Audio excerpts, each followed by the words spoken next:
ছাদ ভেদ করে পবিত্র সূর্যরশ্মি এসে পড়ছে চার্চের ভেতর। সেই আলোতে হাতে জ্বলন্ত মোমবাতি নিয়ে উচ্ছ্বাস প্রকাশ করছেন খ্রিস্ট ধর্মাবলম্বীরা।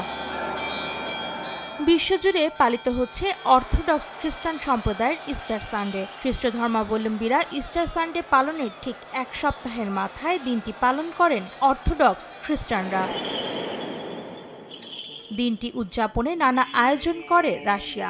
মস্কোর ক্রাইস্ট দ্য সেভিয়ার ক্যাথেড্রালের রাতভর প্রার্থনায় অংশ নেন রুশ প্রেসিডেন্ট ভ্লাদিমির পুতিন। সঙ্গে ছিলেন মস্কোর মেয়র সের্গেই সোবায়ানিন। এ সময় দেশ ও জাতির কল্যাণ কামনা করেন অর্থোডক্সদের সর্বোচ্চ ধর্মীয় গুরু প্যাট্রিয়ার্ক কিরিল। ইউক্রেনে প্রতিবছর এই দিনটিকে ঘিরে বড় আয়োজন হলেও এবার রুশ হামলার জেরে কিছুটা সাদামাটাভাবেই পালিত হচ্ছে দিনটি। মাঝরাতে কারফিউ শুরু হবার আগেই কিয়েভের সেন্ট মাইকেল ক্যাথেড্রালে প্রার্থনায় অংশ নেয় ইউক্রেনীয়রা। যিশু খ্রিস্টের জন্মস্থান বেথলহামেও আয়োজিত হয় অর্থোডক্সদের ঈশ্বর বন্দনা।